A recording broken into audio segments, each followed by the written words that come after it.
What up? Been on leave for 21 days. Today's my last day. Just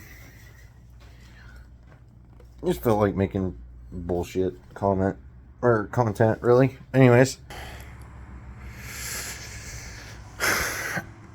This used to be my dad's. My dad passed away. My mom sold it at an estate auction to my best friend's dad for $4,000. He sold it to me for $1,000 because, you know, he's a good dude. He is a good dude. I drove it all over the place. It got trailered by my wife from Indiana down here to Louisiana. And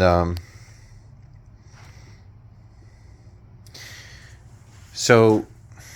the reason I'm pausing, I'm fucking with the phone a little bit, seeing what the camera settings are. Since I started it on the front-facing camera, it won't let me back out to 0.6 zoom, which usually helps framing in this phone. So basically, I'll rest you up here on this block here. Basically what happened is, I bought it for $1,000. I run it around for 2 years or so. And, looking for stuff. Anyways, I run around for like 2 years, and I went to the local outdoor store, and it stopped throwing spark to the spark plugs. So I towed it off to a mechanic shop to the town over. I said, you know, I don't have much money right now, but I'll pay you to fix it. And so he's like, sure, I'll take care of you, right? So then 6 months pass, basically, and he doesn't do anything with it. And he tells me it's a bad computer and to get it off his lot. So I towed it with me and my buddy that's living with me right now. Towed it from that fucking town back to the house. And I had a short tow rope and I didn't give a shit. And I figured that if I towed it in gear, the oil pump would still run, because it should. So I towed it in gear all the way back, and it got hot enough that it ended up seizing up the engine, because it was like 20 miles one way. So seized up the original factory engine, and that's the original factory engine, and it's got basically 280,000 miles on it, which is absurd amount, and it's fucking stiffer and shit, seized up. So I went on Facebook and I bought me another one that turns over. Yeah, see, as you can witness. Bought another one from somebody's 04 Silverado that was automatic. So he said the computer was bad in that engine. That engine also seized up. So I bought me another engine, and I'm going to go back together to where the computer doesn't have any control over the engine. So I had messed with rotary stuff quite a bit. So I have a bunch of hoard of rotary shit. So I had some Weber carburetor. I have two Weber carburetors. I have an IDA 48 millimeter and an IDF 48 millimeter. I went on eBay. There's one dude making square bore 4150 manifold adapters for the IDF. And I'm like, seeing that they had that, so I had bought one because I had remembered I had this IDF here. And instead of going and buying a blow-through specific like CS or CNS specialties or a CSU carburetor for it, I'm just gonna, I could say, you know, which is $1,200 for one, for a 750 ACC, or, you know, CFU, cubic feet a minute, whatever the fuck. It'd be cheaper just to run this Weber IDF since I already have it, because this $500 carburetor, even if I were to buy one of the AV2 Edelbrocks, it'd be $500, and I don't have an AV2 Edelbrock laying around to use. So I have one of these laying around to use. This was cheaper than buying one of those specialty carburetors. So I pulled the old motor, obviously. Pulled the old intake off of these two, and I put this Edelbrock Performer, part number 2114. Put this Edelbrock Performer on, put this that, which is a square bore 4150, and then I put this 4150 adapter to IDF on it, and then I got a CB Performance top hat for an IDF for a Volkswagen. It's got an 1.5 outlet is what it looks like. And I can say that because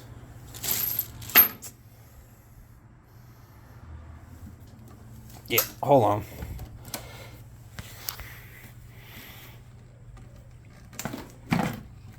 Oh, it's stuck.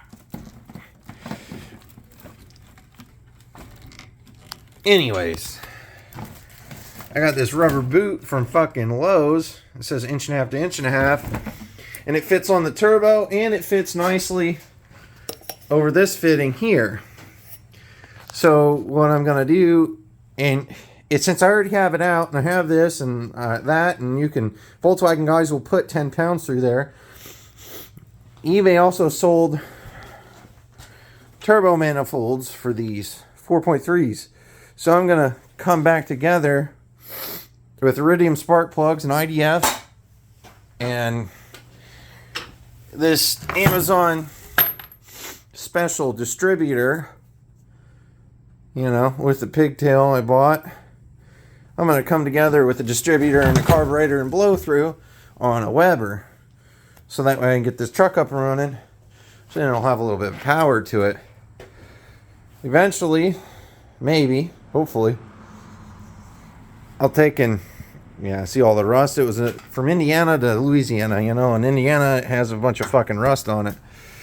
But eventually I'll probably take some tube frame, come this way, tie into this fender, and come back through this hole here, or make a hole through here, go up along the A-frame here, come down and come out here, or put a plexiglass back window in it, drill a hole through this and come down into the frame in the bed and make an actual roll cage out of it.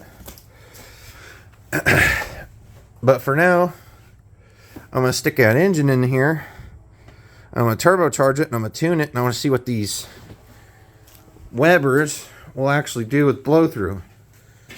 But yeah, so Dad had bought this Chevy. It's a 2005 Chevy Silverado with a 4.3 Vortec and a 5-speed NV3500 as far as I'm tracking. And he hadn't done a lot of, what do you know, Muncie. Probably Muncie, Indiana, I don't know.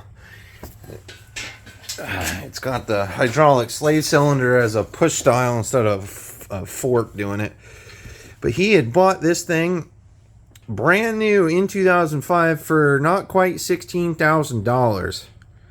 And he paid it off, and he told me, I got looking at like Power Nation and whatnot one day back in the day, like 2014, 2015. And they said, install this exhaust section and you'll, in this cold air intake or whatnot, you can pick up 15 horsepower from a stock system. And I was like, I want to do that. That doesn't seem too bad to do. He's like, well, let me see if I can get a new truck. He looked, he couldn't afford a new truck, so he kept the truck.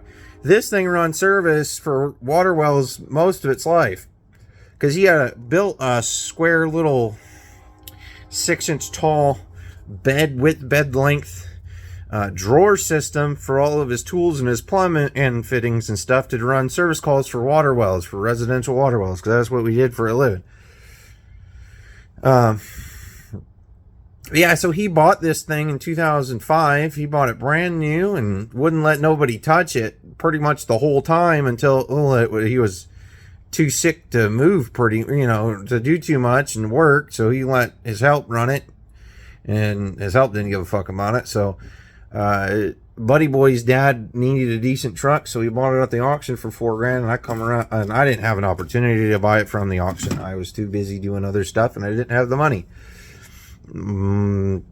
Got sold and whatnot, but Buddy Boy kept a hold of it, and then I found out that Buddy Boy bought it, and Buddy Boy's dad bought it, and so I went up to him and I was like, you mind if I buy that truck? I'd like to have it. It's my dad's, you know. He's like, yeah, sure. And I'm like, well, how much you want for it? And he's like, hey, I'll take $1,000 for it. And I'm like, okay, here you go. And I gave him $1,000. He mailed me the title and got the title work and plate work. Yeah. Didn't have any problems until the spark stopped throwing. And I don't think I did the Schrader valve at the top there. I did the Schrader valve right there when it was hooked up. And it squirted a little bit of fuel, but it didn't squirt you like in the face like you was supposed to get a jet stream, you know. And I couldn't get it to start enough. And then the spark wouldn't be thrown to the spark plug. So it probably was a bad computer. It probably was a bad computer. But instead of replacing the computer to fire the engine, I'll just go without a computer, because one of those computers is like $600. And then you have to program it, and I don't have the stuff to program it, and I don't want to pay anybody to program it. So instead of that, I'll just have that bad computer run the body and all the body functions, try to hook up all the stuff that it'll read to run a stock dash, and do my own custom dash stuff. And I'll put it as a turbo truck, and I'll put a roll cage in it, and I'll put a lock-in posi traction limited slip in it, and put some new tires on it and some Hawk brake pads on it, and I'll run it down the gravel roads real fast and see what it can do. But yeah, I got to cut out that exhaust out all the way, because what I was thinking about doing is the exhaust should sit up, or the turbo should sit here, and the exhaust will route here, and I can come down. What I was thinking about doing to make it easy is, if the turbo's here, just elbow it and come right out the side through here, and just do a fender mount right where this nasty fender is, and I'll just out the side with no muffler. But I think I'm going to go down to the fire break roads and have some fun with it. So I think I want to not attract any attention. So, you know, I don't want anybody calling the cops on me for just enjoying my truck. So I'll probably just shoot one down there and just do the whole length as far as I can down to the axle as nothing but like 1.5 glass backs, the 3-footers. Do like 2 of them on that, and that should quiet it down quite a bit, but yet let it flow. And that's probably what I'll end up doing, because that's pretty cheap to do, and it gives me some mufflers. It's better than just, you know, dumping out. But yeah, for right now, turbo sits here, about here, and I was going to do PVC pipe with the coupler straight up, and this was going to get a rubber boot 90 that I got, and I'll have to do some dry fitting and fucking around with it. For tonight, though, I'm going to put it on my engine hoist here, pull this intake manifold off, and mount it up onto the chain, because when I pulled this flywheel off of this one, because remember, that one was an automatic, so I pulled the flex plate off of it, and it doesn't have a pilot bearing or anything, and I got a bunch of fucking automatic parts I don't fucking need. There's a torque converter there where my fingertip is, and there's one for that block, because that block was I was looking for blocks, and I thought 4.3, or, you know, Chevy only made the 4.3 at a time, but evidently Chevy made V6s in 3.8 and old El Caminos. So that's why I got this, because I paid $300 thinking that it was a 4.3 off of Facebook. It's an old 3.8 that came out of an El Camino, and it looks like a pretty decent setup. I just don't have really any fucking use for it, because there's no aftermarket support for it to do any goofy shit. It'd just be a good little running engine to be a little running engine, and I don't fucking need that. I need, you know, something that'll be a good little running engine that's a factory form. These put out almost 200 horse naturally aspirated from the regular stuff. Those motherfuckers even doing all kinds of woodsy digits to it. It's hard to get 200, 250 horsepower out of them. I'm trying to get 300 to the wheel out of this thing. I've been seeing YouTube videos where they're putting the marine intakes on them, putting whatever computer they're running. I don't fucking know, probably an MSD or a Holly or whatever the fuck.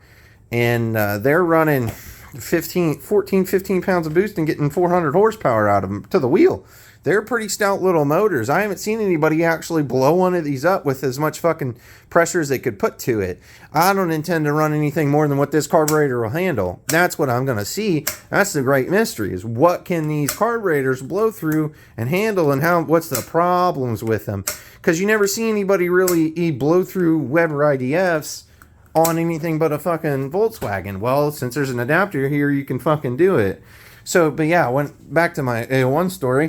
Took this fucking flywheel off with the pressure plate here, and the fucking clutch disc come off in 2 fucking pieces. I'm pretty sure we suspected we'd seized the engine up, and I told the buddy boy that was, pulling, and, I was pulling him, and he was driving that thing. I told him pop the clutch, push the clutch in when we make this turn, and he popped the clutch out and it fucking seized the engine when you push the clutch in, and when he popped it back out, it probably broke that clutch disc. And instead of buying just the disc, because this has got some like surface whatever, instead of buying just the disc, I bought the pressure plate and fucking stage 4 disc, one that'll hold 400 horse or 350 400 horse. So I'll go back. That's supposed to get shipped to me tomorrow. Is supposed to come in. So that's why I'm trying to get this up on the hoist, so that way I can dangle it over and affix everything to it to put it in there. So yeah, big long story about nothing. And I like to talk, and I talk kind of fast, and it is what it is. But my phone's dying, so I'm gonna cut you off here.